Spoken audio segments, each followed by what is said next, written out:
धर्मराज नहीं मूर्खराज, जो जुए के पीछे अपना राजपाट गंवाकर स्त्री पर्यंत को हार जाए और जंगलों में मारा मारा फिरे, उसे क्या कहेंगे धर्मराज। उनका एक ही जोड़ा है राजा नल, वह भी जुए के पीछे अपना सर्वस्व गंवाकर जंगलों की खाक छानने गए और वहाँ अपनी सोई हुई पत्नी को अर्धनग्न छोड़कर चुपके से भाग गए। नल और युधिष्ठिर दोनों एक ही जुए में जोतने योग्य हैं, जिसने यह श्लोक बनाया है कि पुण्य श्लोको नलो राजा पुण्य श्लोको युधिष्ठिर। जिसने यह श्लोक बनाया है उसने खूब जोड़ा मिलाया है। दोस्तों, इस तरह का यह प्रसंग जो है आज आप सुनेंगे। ये मैं नहीं कह रहा, ये खट्टर काका कह रहे हैं। और खट्टर काका जो है इसी तरह से बड़ी हकीकत भरी बात, खरी खरी बात कहते हैं हर पात्र के बारे में, चाहे वो रामायण के पात्र हों, चाहे महाभारत के पात्र हों, चाहे ये पुराणों के पात्र हों, सबकी जो है कलई खोल के रख देते हैं दोस्तों। अच्छा पोस्टमार्टम करते हैं। और खट्टर काका जो है एक व्यंग्यपूर्ण, विनोदपूर्ण, एक ऐसे शरारती और कहना चाहिए बड़े ही विद्वान पात्र हैं। ये हरिमोहन झा जी जो है मैथिली के प्रसिद्ध विद्वान रहे हैं। हिंदी में भी अनेक पुस्तकें इनकी प्रकाशित हो चुकी हैं। इन्होंने ये पुस्तक लिखी है खट्टर काका और हरिमोहन झा ने। तो दोस्तों, ये इसमें जो है खट्टर काका जो है बहुत ही विद्वान हैं और वो व्यंग्यपूर्ण ढंग से जो है सारे महाभारत और रामायण और जितने भी पुराण हैं सबके पात्रों की पोल खोलते हैं दोस्तों। तो बड़ा रोचक प्रसंग है। आज महाभारत देखते हैं दोस्तों कि इसमें जो है मैं शब्द जो है उनकी वार्ता है। ये लेखक जो हैं हरिमोहन झा और उनके दोस्त मित्र खट्टर काका की। दोस्तों, दोनों ही विद्वान हैं और दोनों ही अपने अपने तरीके से जो है तर्क देते हैं दोस्तों। आइए देखते हैं। वो कहते हैं अब मैं जो है शब्द हरिमोहन झा जी के लिए और खट्टर काका तो नाम आएगा ही आएगा। तो दोस्तों, मैं कहते हैं हरिमोहन झा जी कि मैं प्रातःकाल श्लोक पढ़ रहा था, पुण्य श्लोको नलो राजा पुण्य श्लोको युधिष्ठिर। तब तक पहुंच गए खट्टर काका। बोले, क्या सवेरे सवेरे कायर पुरुषों के नाम ले रहे हो। मैंने कहा, खट्टर काका, धर्मराज जैसे महापुरुष को आप ऐसा कहते हैं। खट्टर काका बोले, धर्मराज नहीं मूर्खराज, जो जुए के पीछे अपना राजपाट गंवा कर स्त्री पर्यंत को हार जाए और जंगलों में मारा मारा फिरे, उसे और क्या कहेंगे धर्मराज। उनका एक ही जोड़ा राजा नल, वह भी जुए के पीछे अपना सर्वस्व गंवा कर जंगलों की खाक छानने गए और वहाँ अपनी सोई हुई पत्नी को अर्धनग्न छोड़कर चुपके से भाग गए। नल और युधिष्ठिर दोनों एक ही जुए में जोतने योग्य हैं। जिसने यह श्लोक बनाया उसने खूब जोड़ा मिलाया है, नल और युधिष्ठिर। खट्टर काका, युधिष्ठिर महाभारत के आदर्श पात्र हैं जिनसे शिक्षा मिलती है। तो खट्टर काका कहते हैं, हाँ, सबसे बड़ी शिक्षा तो यह मिलती है कि खानदान में एक भी नालायक पैदा होने से संपूर्ण वंश का नाश हो जाता है। यदि युधिष्ठिर ज्वारी नहीं निकलते तो महाभारत का संहारकारी युद्ध क्यों छिड़ता। अरे खट्टर काका, लोग कहते हैं कि कौरवों के न्याय से महाभारत का युद्ध हुआ था और आप उल्टे युधिष्ठिर के मत्थे दोष मढ़ते हैं। अरे महाभारत का युद्ध तो कौरवों के अन्याय के कारण हुआ था। तो खट्टर काका कहते हैं, तुम स्वयं सोच कर देखो, यदि युधिष्ठिर महाराज जुआ खेलने नहीं जाते तो इतना क्यों होता। जो उस पर पासा फेंकते गए, पत्नी तक को दाव पर चढ़ा दिया। अजी, बेवकूफ़ को तो लोग भड़काते ही हैं।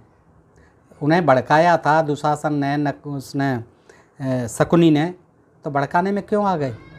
इनकी अपनी अकल कहाँ चरने गई थी। और जब हार ही गए तो इसमें दूसरों का क्या दोष। चुप लगा जाते। यह क्या कि हार भी जाएंगे और गद्दी भी चाहेंगे। अरे खट्टर काका, द्रौपदी पर उतना अत्याचार हुआ सो आप नहीं देखते। तुम द्रौपदी का दोष क्यों नहीं देखते। दुर्योधन महल देखने आए थे, उन्हें नया संगमरमर देखकर जल का भ्रम हो गया। उस पर द्रौपदी खिलखिलाकर बोल उठी, अंधे का बेटा अंधा ही होता है। अब तुम ही कहो, यह कितनी बड़ी बदतमीजी हुई। क्या कोई भी सलज्ज कुलवधू ससुर मैसुर के प्रति ऐसे शब्द का व्यवहार कर सकती है। लेकिन रूप गर्विता द्रौपदी को तो कभी जेठे छोटे का लिहाज ही नहीं रहा। पांचों पांडवों को एक ही लाठी से हाँकती थी, बल्कि युधिष्ठिर पर और भी ज़्यादा धौंस जमाती थी। मगर कौरव तो वैसे गावदी नहीं थे जो चुपचाप अपमान का घूंट पीकर रह जाते। वे अपने पिता के असली पुत्र थे, उन्होंने कसकर बदला लिया। परंतु धर्मराज युधिष्ठिर तो साक्षात धर्मपुत्र हैं। धर्मपुत्र नहीं अधर्मपुत्र कहो, और बराबर धर्मराज की रट लगाए जा रहे हो। जो युधिष्ठिर अपने छोटे भाई अर्जुन की स्वयंवर परिणीता पत्नी, स्वयंवर से जीत कर लाई हुई पत्नी को, अनुज वधू द्रौपदी को गर्भवती करने में नहीं हिचके, उनको तुम धर्मराज कहते हो। ऐसे को तो अधर्मराज कहना चाहिए। परंतु यह तो माता कुंती की आज्ञा थी कि पांचों भाई बराबर बराबर बांट लो। अजी पांचाली क्या पंचामृत प्रासाद थी जो इस तरह वितरण किया गया? यह तो गनीमत समझो कि पांचाली के 5 अंगों का बंटवारा नहीं किया गया, नहीं तो बेचारी की और गत बन जाती। फिर भी क्या कम दुर्दशा हुई। 5 पुरुषों के बीच एक स्त्री, उस पर भी सबका हक, जैसे वह नारी नहीं हो, साजे की गुड़गुड़ी हो। बारी बारी से पी लो। क्या भले आदमियों का यही तरीका है? सच पूछो तो पांडव लोग पतित थे, उन्होंने कुल को डुबो दिया। इसी से तो एक बार कर्ण ने भरी सभा में कहा था कि पांचाली धर्मपत्नी नहीं, 5 की रखेल है। ये कर्ण ने भरी सभा में कहा था कि पांचाली धर्मपत्नी नहीं, 5 की रखेल है। एको वर्ता स्त्रियाम दैवे बेहतम कुरुनंदन यम त्वनेक वसगात बंद कीर्ति विनिश्चिता। महाभारत सभा पर कौरवों ने, खट्टर काका, कौरवों ने उतना अन्याय किया। दुशासन भरी सभा में द्रौपदी की साड़ी तक खींचने लगा। अब उससे बढ़कर अपमान क्या होगा? विचार कर देखो तो द्रौपदी का अपमान स्वयं युधिष्ठिर ने किया, जिन्होंने पत्नी की देह का खुला विज्ञापन करते हुए उसे दाव पर चढ़ा दिया। खट्टर काका बोलते हैं, नैवम अश्वान महती न कुशा नीत रोहिणी नील कुंचित केसी सा तया दिव्या महम त्वया। महाभारत सभा पर्व। मेरी पत्नी न नाटी है, न बहुत लंबी है, न दुबली पतली है, न बहुत मोटी है, अर्थात मध्यमांगी है। उसके काले काले घुंघराले बाल हैं, मैं उसी को पासे पर चढ़ा रहा हूँ। इस तरह तो वह बोले जो स्त्री का दलाल हो। क्या बोली लगाई। और जब वो हार गए तो दुशासन को बदला साधने का मौका मिल गया। उस सुकेशी को केस पकड़कर खींच लाया। जानते हो द्रौपदी ने उस समय युधिष्ठिर की कैसी भर्त्सना की थी? ऐसा मूर्ख कौन होगा, ऐसा मूर्ख राजा कौन होगा जो जुए के नशे में होश गंवाकर अपनी स्त्री को दांव पर चढ़ा दे। मूढ़ो राजा दूत मद्देन मत्तः कोहि दिव्य तिवारे या राजपुत्र। ऐसा मूर्ख राजा कौन होगा, द्रौपदी ने कहा, जो जुए के नशे में होश गंवाकर अपनी स्त्री को दांव पर चढ़ा दे। मूर्ख राजा कहा युधिष्ठिर को। जब दुशासन द्रौपदी को पकड़कर सभा में ले जाने लगा, तब धीरे धीरे वह बोली, मैं अभी रजस्वला हूँ, एक ही कपड़े में हूँ, उतने लोगों के बीच कैसे ले जाओगे? सा कृष्णमाणाम नव नमितांग यष्टि शनैरुवाचात रजस्वलामी एकम च वासो मम मद बुद्धे सभाम नयतु नाहर्षि माम नार्य। महाभारत सभा पर्व। इस पर दुशासन ने क्या जवाब दिया? जब उसने कहा कि मैं आज रजस्वला हूँ, एक ही कपड़े में हूँ, इतने लोगों के बीच में कैसे मैं जाऊँगी? तब दुशासन ने जवाब दिया, रजस्वला वा भव याज्ञसेन एकाम्बराम वा व्यवस्था विवस्त्रा दूते जित्ता चास कृता सदासी दासीसु वासश्च यथोपजोषम। महाभारत सभा पर तुम रजस्वला रहो। दुशासन कहता तुम रजस्वला रहो, एक वस्त्रा रहो या व्यवस्त्रा रहो, नंगी रहो। हमने तुम्हें जुए में जीत लिया है, अब तुम हमारी दासी हो, जो मन में आएगा वो हम करेंगे। तदनंतर खींचातानी होने लगी। प्रकीर्ण केसी पततार्थ वस्त्रा दुशासेन व्यवधू यमाना। द्रौपदी के केस छितरा गए, आधी साड़ी नीचे गिर गई। बेचारी हाथों से छाती छिपाते हुए गिड़गिड़ाने लगी, माम माम विवस्त्राम कुरुम माँ विकारसी। मुझे बिल्कुल नग्न मत करो। तथा ब्रुवंती करुणम स्वमध्यमाम भर्तरनम कटाक्षे कुपिता ह्रास पश्यत। इस प्रकार करुण प्रार्थना करती हुई उसने कुपित दृष्टि से अपने पतियों की ओर देखा, लेकिन तथापि दुशासन जबरदस्ती उसकी साड़ी खींचकर उसे नंगी करने लगा। ततो दुशासनो राजन द्रौपद्याम वसनबलातम सभा मध्य समाक्षिप्यम विप्राकुष्ठम प्रचक्रमे। उधर द्रौपदी की लाज लूटी जा रही थी, उधर पांडव लोग चुपचाप सभा में बैठे रहे। पत्नी पर बलात्कार होते हुए भी देखकर वे स्थित प्रज्ञ की तरह निर्विकार देखते रहे। उनकी आंखों का पानी गिर चुका था। खट्टर काका, उस समय मौका नहीं था। जी हाँ, अब उससे बढ़कर कैसा मौका होगा। जरा भी आन रहती तो वहीं जान दे देते, दुशासन पर टूट पड़ते, मर मिटते। अर्जुन भीम की गांडीव गदा किस दिन के लिए थी? तभी तो द्रौपदी ने एक बार खींच कर कहा था, नैवम में पतयः संति, मेरे ये पति नहीं हैं। यह कहकर वो हाथ से मुंह ढककर रोने लगी थी। उस करुण क्रंदन में अश्रुओं की इतनी वर्षा हुई कि पांचाली की सुपुष्ट छातियां भीगकर सराबोर हो गईं। स्तनाब पतितो पीनो सुजातो शुभलक्षणो अव्यवर्षतः पांचाली दुख जयरश्रुबिंदु भी। पांचाली की सुपुष्ट छातियां भीग कर सराबोर हो गईं, लेकिन तो भी पतियों की छाती में जोश का उफान नहीं आया। वे नामर्द की तरह उन्हें ताकते रह गए। तभी तो एक बार उर्वशी ने अर्जुन को धिक्कारते हुए कहा था कि तुम पुरुष नहीं नपुंसक हो। उर्वशी ने भी लताड़ दिया था अर्जुन को, स्त्रियों के बीच जाकर नाचो। तस्मात् त्वं नर्तनः पार्थ स्त्री मध्य मान वर्जितः अपुम्मानितिं विख्यातम षण्डवधः विचरस्यसि। खट्टर काका, पांडव तो वीरता के लिए प्रख्यात थे, विशेषतः अर्जुन। तो अजी अपनी आँखों के सामने अपनी पत्नी को विराट राजा के महल में दासी का काम करते देखकर भी जिनके गले में कौर नहीं अटकता था, उन पांडवों को मैं कैसे वीर मान लूँ। अर्जुन में पुरुषार्थ रहता तो जनखे की तरह दाढ़ी मूछ मुड़ाकर लहंगा चोली पहनकर बृहन्नला के वेश में राजकन्या को नाच सिखलाने पर रहते, और भीम तो भोजन भट्टी ही ठहरे। भानु भाव न जाने पेट भरे से काम। जब बड़ों का ही यह हाल तो नकुल सहदेव की क्या गिनती। खट्टर काका, उस समय पांडव लोग अज्ञातवास में थे। सच पूछो तो वे लोग मुँह दिखाने लायक भी नहीं थे। जिस कृष्ण ने अर्जुन की खातिर उतना किया, कृष्णा की लाज बचाई द्रौपदी की, उसी कृष्ण की बहन सुभद्रा को अर्जुन भगा कर ले गए। इतना भी विचार नहीं किया कि मामा की बेटी ममेरी बहन है। अर्जुन अपनी ममेरी बहन को भगा लाए। भीम अपनी मौसेरी यानी शिशुपाल की बहन को भगा लाए। इन लोगों ने सब धर्म कर्म भ्रष्ट कर दिया। मुझे क्षुब्ध देखकर खट्टर काका कहने लगे, सोच कर देखो तो पांडवों का मूल ही भ्रष्ट है। पांडवा जार जाता।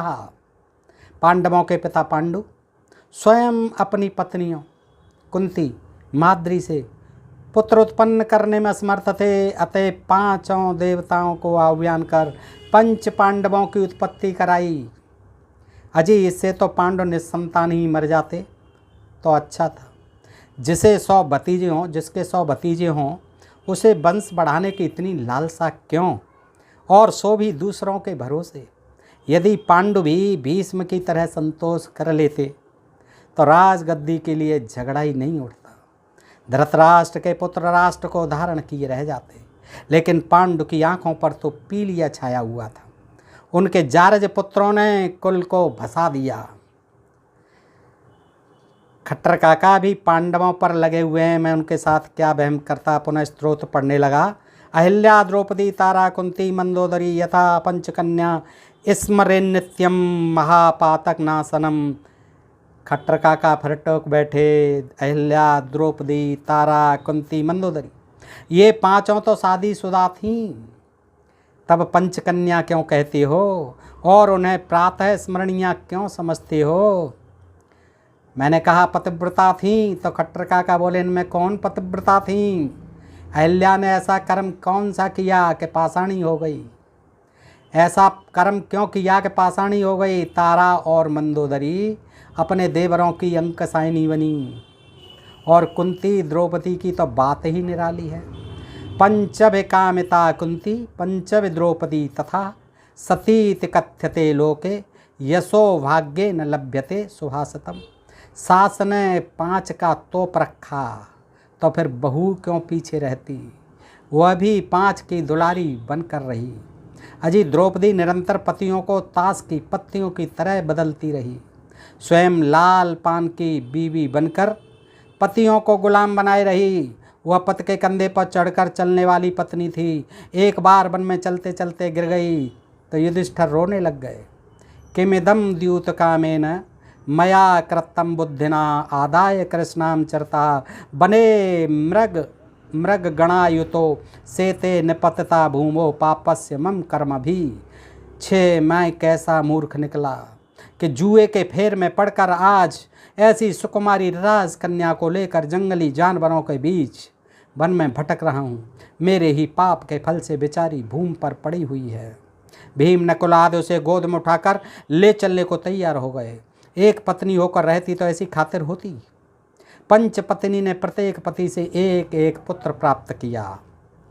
क्या महाभारत काल में स्त्रियों को इतनी अधिक स्वच्छंदता थी? कट्टर काका, अरे इसमें क्या संदेह है। देखो सुसवे पितृगेहस्या पंचात् पांडु परिग्रह जनतस्य सुतः पूर्वम पांडुनाम सा विवाहिता।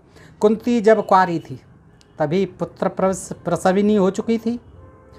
उनकी बहू पांचाली स्वयंवर में एक का वर्ण करने पर भी पंच पत्नी बनकर रही। कुंती की पौत्र वधू उत्तरा ने विवाह से 7 महीने में ही परीक्षित पुत्र को जन्म दिया। अजीब बड़े घर की बड़ी बातें होती हैं। उन दिनों एक में एक प्रौढ़ा राजकन्याएं होती थीं जो जानबूझकर अपना अपहरण करवाती थीं। अम्बा, अंबिका, अम्बालिका तीनों परिपक्व कुमारियां थीं। पूर्ण यौवना सुभद्रा रायवतक पर्वत पर मेले से भगा ली गई। शकुंतला और दमयंती का हाल जानते ही हो। शर्मिष्ठा और देवयानी छेड़खानियां करने में आधुनिक युग का भी कान काट गई है। बाणासुर की कन्या उषा ऐसी प्रबला निकली कि सोए हुए अनिरुद्ध को जबरदस्ती अपने शयनागार में मंगवाकर संभोगम कार्यामास बुबोधे न दिवानिसम। ब्रह्म वैवर्त पुराण। अजी कहाँ तक गिनाऊँ, इन्हीं लोगों के उपाख्यानों से तो महाभारत भरा हुआ है। काव्य पुराण में सामान्य गृहिणियों का वर्णन थोड़ी रहता है। खट्टर काका, महाभारत से शिक्षा क्या मिलती है?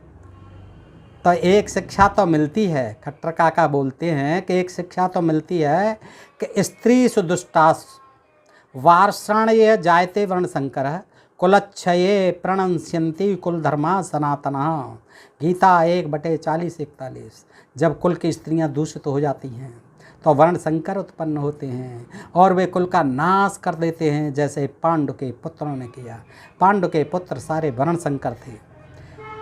उन्हें स्वयं पति ने भ्रष्ट किया। पांडु ने जबरन नियोग कराया था दोनों से, माद्री से और कुंती से। आजकल तो नियोजन का फैशन है, लेकिन उन दिनों नियोग की प्रथा थी।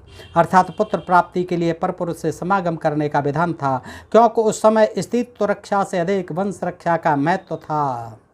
अपुत्रस्य गर्त नास्ति, इसलिए पांडु ने स्वयं अपनी पत्नियों को आज्ञा दी, बल्कि खुशामद की कि किसी से पुत्र उत्पन्न करवाओ।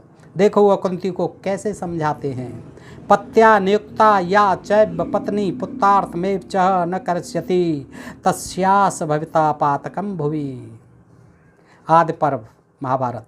पति के कहने पर जो भी स्त्री पुत्र प्राप्ति के निमित्त परपुरुष से सिंचन नहीं करवाती, नियोग नहीं करती, वह पाप की भागिनी होती है। इतना ही नहीं, वह कई नजीरें भी पेश करते हैं। उद्दालकस्य पुत्रेण धर्म्या वैसेतुकेतुनः सौदासेन चरम्बोरु नियुक्ता पुत्र जन्मनि एवं कृतवती सा अपभर्तृम प्रियचम क्रियस्या अस्माकमपीते जन्म विदितम कम में लक्षणे। और तो और वह अपनी ही माता अम्बालिका का हवाला देते हुए कहते हैं कि मेरा जन्म भी तो नियोग से ही हुआ है, अम्बालिका से। पांडु अपना ही उदाहरण देते हैं, कुंती को और माद्री को कहते हैं कि मेरा जन्म भी तो नियोग से, पांडु का मतलब मेरा जन्म भी तो नियोग से ही हुआ है, सो तुम जानती हो वेद व्यास से। अब ऐसी हालत में बेचारी कुंतिया माद्री क्या कहती हैं, इतना जो है प्रेशर डाला गया। वे अपने पति की आज्ञा सिरोधार्य कर अपनी सास के चरण चिन्हों पर चलीं। मैंने पूछा, खट्टर काका, पांडु की माता ने ऐसा क्यों किया था? उन्होंने अपनी सास सत्यवती की आज्ञा से ऐसा किया था। देखो सत्यवती अपनी पुत्रवधू को कैसी शिक्षा दे रही है। नष्टम च भारतम वर्षम पुनरेव समुद्धरा पुत्रम जनयम सुश्रोणी देवराज समप्रभम। अर्थात हे सुंदरी, भारतवर्ष नष्ट हो रहा है। सत्यवती कहती है अम्बा अंबिका से, हे सुंदरी, भारतवर्ष नष्ट हो रहा है, उसका उद्धार तुम्हारे ही हाथों में है। किसी से इंद्र के समान तेजस्वी पुत्र जन्माओ। और अर्जुन पैदा हो गए इंद्र के तेज से। इतना ही नहीं, इस पुण्य कार्य के लिए एक सुयोग्य व्यक्ति व्यास की सिफारिश भी करती है, सो भी भीष्म से, जो अम्बालिका के ससुर थे। जब भीष्म कुंठित होने लगे तब सत्यवती ने कुछ लजाते हुए बेहंस कर कहा, भीष्म ने मना कर दिया। सत्यवती ने कुछ लजाते हुए फिर भीष्म से कहा, तो मैं एक रहस्य बता रही हूँ। उन्होंने तो कह दिया, मैं तो भीष्म प्रतिज्ञा कर चुका हूँ, आजीवन अविवाहित रहूँगा, ब्रह्मचारी रहूँगा। पिताजी से भी मैंने ये आज्ञा कर दी थी। तो उन्होंने सत्यवती ने लजाते हुए कहा, एक रहस्य बता रही हूँ। जब मैं यौवन काल में मत्स्यगंधा नाम से विख्यात थी, तब एक बार पाराशर मुनि मेरी नाव में आए थे यमुना पार करने के लिए। मैं भी उसी नाव पर थी, चलाती थी नाव को। वह मुझे देखकर मोहित हो गए, लेकिन दिन के प्रकाश में लोगों के सामने अपनी इच्छा कैसे पूरी करते। तब उन्होंने योग बल से घना कुहासा उत्पन्न कर भोग किया, जिससे मुझे एक पुत्र उत्पन्न हुआ। भीष्म को बताती हैं, वह पुत्र व्यास के नाम से प्रसिद्ध है। तुम उन्हीं व्यास को बुला कर ले आओ। कहीं जंगल में चले गए थे तुरंत पैदा होते हुए, तब उनको बुला के लाइए आप। तब हियनुमते भीष्मं नियतम स महातपा विचित्र वीर्य क्षेत्रेषु पुत्रानुत्पादयिष्यति। वही व्यास विचित्र वीर की विधवा पत्नियों अम्बालिका के गर्भ से पुत्र उत्पन्न कर देंगे। भीष्म को समझा दी, बुला के लाइए व्यास को, वही विचित्र वीर की विधवा पत्नियों अम्बालिका से पुत्र उत्पन्न कर देंगे, और विदुर भी उत्पन्न होंगे दासी से। मुझे मुँह ताकते देखकर खट्टर काका बोले, तब व्यास बुलाए गए। उन्हीं के वीर से पांडु और धृतराष्ट्र का जन्म हुआ। नियोग के समय अंबिका ने आंखें मूंद ली थीं, इसलिए उन्हें जन्मांध पुत्र धृतराष्ट्र हुआ। अम्बालिका ने चंदन लेप कर लिया था पीला, इसलिए पांडु पुत्र हुआ। व्यास अम्बालिका से अधिक संतुष्ट हुए, इसलिए उन्होंने उसके वंशधरों यानी पांडवों का इतना पक्ष लिया। मैंने पूछा, खट्टर काका, उतने बड़े ज्ञानी होकर भी व्यास व्यभिचार कर्म में कैसे प्रवृत्त हुए, कैसे हो गया, कैसे इतने व्यभिचारी बन गए? देखो, आत्मा बह जाए थे पुत्र है। व्यास के पिता पराशर मुनि ने भी तो वही किया था। जैसा पिता वैसा ही पुत्र, जैसी माता वैसी ही पुत्री। हाँ, आत्मा बह जाए थे पुत्र है। व्यास के पिता पराशर मुनि भी तो यही किया था। मत्स्यगंधाम प्रजम ग्राहम मुनिम कामातुरः तदा। कामातुर होकर मत्स्यगंधा को पकड़ लिया था। और जब बेचारी मछुआइन कन्या डरते डरते बोली, क्या बोली? पितरम किम ब्रवीम्यद्य सगर्वा वे चेद भव्याम्यहम त्वं गमिष्यसि भुक्त्वा माम किम करोमि बदस्य ततः। आप तो भोग कर चले जाएंगे और मुझे गर्व रह गया, तो अपने पिता से क्या कहूँगी महाराज। तब पराशर ने आशीर्वाद दिया, पुराण कर्ताम पुत्रस्ते भविष्यति वरानने वेद विभाग कर्ता च ख्यातस्यश्च भुवनत्रये। अर्थात तुम्हारे गर्भ से जो पुत्र होगा, पराशर ने ज्ञान दिया सत्यवती को, तुम्हारे गर्भ से जो पुत्र होगा वह वेदों में पारंगत और पुराणों का कर्ता होगा। वही पुत्र व्यास हुए। उनका जन्म द्वीप में हुआ, इसलिए द्वैपायन कहलाए। द्वैपायन व्यास अपना पैतृक संस्कार कैसे छोड़ते। जब रनिवास की काम कला प्रवीणा दासी ने उन्हें पूर्णतया संतुष्ट किया, तो उन्होंने भी आशीर्वाद दिया कि तुम्हारे गर्भ से धर्मात्मा पुत्र विदुर उत्पन्न होगा। संतोषितस्तस्या व्यासो दास्या काम कलाविदा विदुरस्तु समुत्पन्नो धर्मासह सत्यवान शुचि। इसलिए देखते नहीं हो महाभारत में व्यास ने विदुर की कितनी बड़ाई की है। खट्टर काका ने एक चुटकी काटते हुए कहा, देखो जी व्यभिचार का परिणाम अच्छा नहीं होता। व्यास को भी तो पीछे जाकर पश्चाताप हुआ है। व्यभिचारोद्भवा किमिम सुखदाम स्यूम स्वतः किल। क्या मेरे ये व्यभिचार जात पुत्र कल्याणकारी होंगे? अर्जुन के मन में भी तो आत्मग्लानि उत्पन्न हुई थी। दोषोई रेत कुलज्ञानाम वर्ण संकर कारकहि उद्दर्श्यंतम जात धर्मा कुल धर्मास्य शाश्वतः। अजी एक बार कुल में दाग लग जाने पर जल्दी नहीं मिटता, उसे धोने के लिए बहुत दिनों तक प्रायश्चित करना पड़ता है।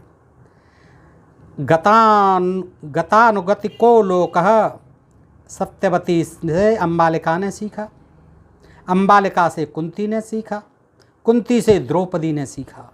इसी प्रकार विचित्र वीर के कुल में विचित्र परंपरा चल पड़ी और कुल वधुएं दूषित होती गईं।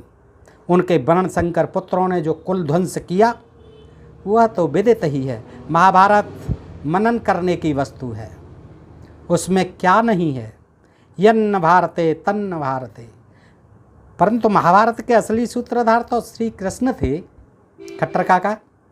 हाँ, उन्हीं के बल पर तो अर्जुन कूदते थे, जैसे खूंटे के जोर पर बछड़ा कूदता है।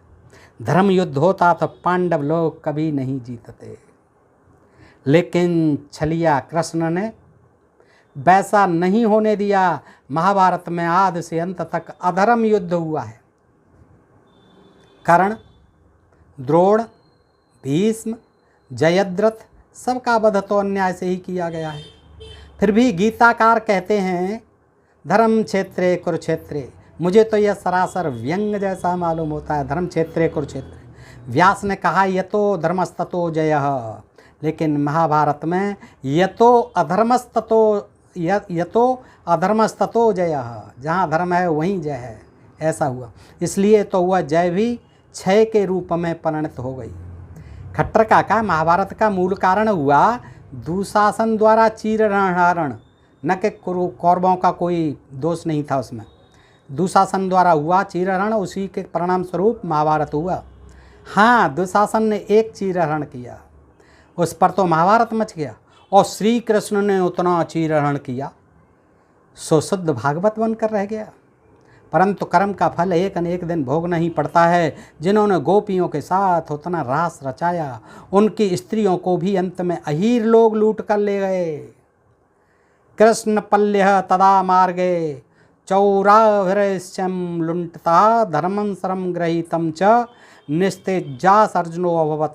जब कृष्ण की पत्नियां द्वारका 18,000, कृष्ण की पत्नियां 16,000, जब कृष्ण की पत्नियां द्वारका छोड़कर हस्तिनापुर जा रही थीं अर्जुन के साथ, तो रास्ते में लूट ली गईं और उनके संरक्षक अर्जुन मोह ताकते ही रह गए। उस समय धनुर्धर का तेज कहाँ गया? श्री कृष्ण ने कहा था कि अर्जुन, अब द्वारका जो है डूबने वाली है और हम भी अब सुधारने वाले हैं, तुम ले जाओ इनको सुरक्षित जो है इंद्रप्रस्थ हस्तिनापुर। वो लेके आ रहे थे, रास्ते में जो है भीलों ने उनको लूट लिया।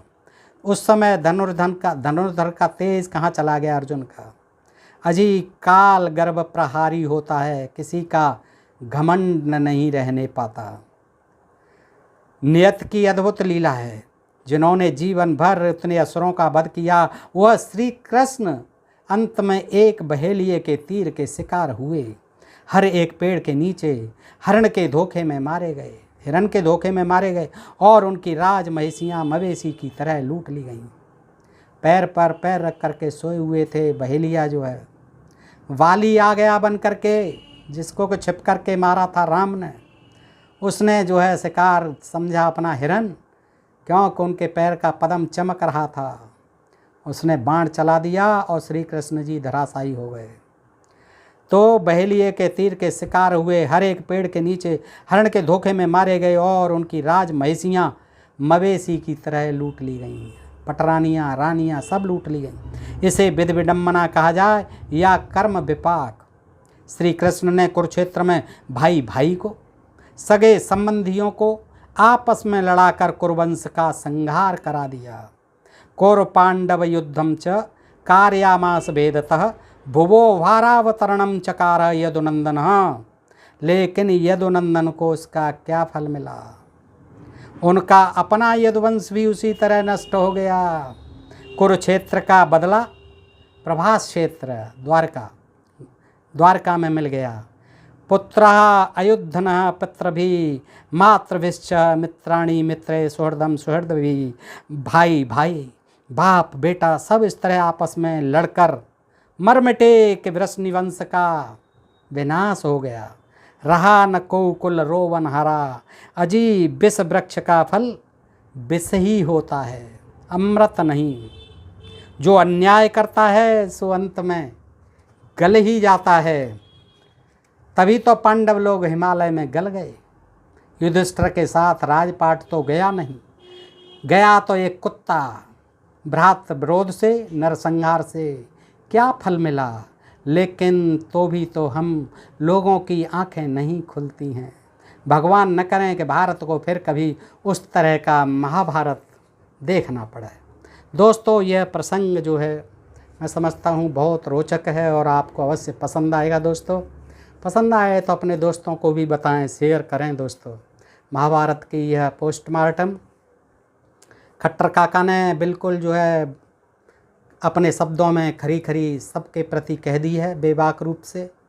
दोस्तों, ऐसे ही प्रसंग सुनते रहने के लिए अपने डोल में पोल चैनल को आप सब्सक्राइब करते रहें। आज के लिए इतना ही, फिर मिलते हैं ऐसे ही प्रसंग के साथ आगे दूसरे वीडियो में। तब तक के लिए आप सबका हृदय से आभार। नमस्कार, जय हिंद, जय भारत। दोस्तों।